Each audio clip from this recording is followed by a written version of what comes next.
দিন আমার ছোট ভাই গলা ফাটিয়ে শীতকালে রচনা পড়ছে। পৌষ ও মাঘ এই 2 মাস মিলে শীতকাল। এই সময় যুবক ছেলেদের একা একা থাকতে অনেক কষ্ট হয়। আব্বা পাশে বসে পেপার পড়ছিল। ছোট ভাইয়ের শীতকালে রচনা শুনে পেপার রেখে লাফ দিয়ে উঠলো। ওই তুই কি পড়ছিস? ছোট ভাই বলল, আব্বা শীতকালে রচনা পড়ি। আব্বা বলল, এই রচনা কোন বইয়ে লিখেছে? ছোট ভাই বলল, আব্বা বইয়ে এই রচনা লিখা নাই, স্যার বলেছে এবার পরীক্ষায় রচনা আসবে শীতকাল, তাই বড় ভাইয়ের কাছ থেকে এই রচনাটা লিখে নিয়েছি, সেইটাই মুখস্থ করছিলাম। আব্বা বলল, ও তাইলে এটা বড় হারামজাদার কাজ। মনে মনে সন্দেহ আসিল, ডাক দে বড় হারামজাদাকে। আমি তখন বাথরুমে বসে সিগারেট খাচ্ছি, এমন সময় ছোট ভাইয়ের ডাক। তাহমিদ ভাই, আব্বা ডাকে, অবস্থা বিশেষ ভালো না, তাড়াতাড়ি আসো। আমি তাড়াতাড়ি সিগারেট বাথরুমে ফেলে দিয়ে মুখের সিগারেটের গন্ধ দূর করতে টুথপেস্ট খুঁজতে লাগলাম। তখনই মনে হলো টুথপেস্ট আগের দিন শেষ হয়েছে, তাই শ্যাম্পুর বোতল থেকে একটু শ্যাম্পু নিয়ে মুখের মধ্যে চালান করে দিলাম। ওরে আল্লাহ, এর থেকে বিষ খাওয়া ভালো আসছিল। একটু সব ফেলে দিয়ে কয়েকবার কুলি করলাম, তারপর আব্বার সামনে গিয়ে হাজির। আব্বা বললো, তো বড় সাহেব এতক্ষণ কই ছিলেন, আসতে এত সময় লাগলো? আমি কইলাম, জি আব্বা, পড়তেছিলাম, সামনে পরীক্ষা না, ওই সময় নিয়মিত পড়ার চেষ্টা করতেছি, ইনশাআল্লাহ এবার আপনার মুখ উজ্জ্বল করব। আব্বা রেগে গিয়ে বললেন, ওই হারামজাদা, আমার মুখ কি অন্ধকার নাকি যে উজ্জ্বল করবি? তবে কথা অবশ্য খারাপ বলিস নাই, আগে আমার মুখ উজ্জ্বলই ছিল।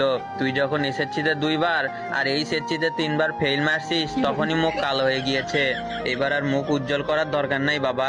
তো বাপজান, ছোট বাপজানের রচনা কি আপনি লিখে দিছেন? আমি মনে মনে বললাম, এই প্রথম আব্বা আমার লেখা পড়ছে বলে মনে হচ্ছে। তাই খুশিতে বক বক হয়ে বললাম, জি আব্বা, এগুলো হচ্ছে আমার ছোটখাটো প্রতিভা।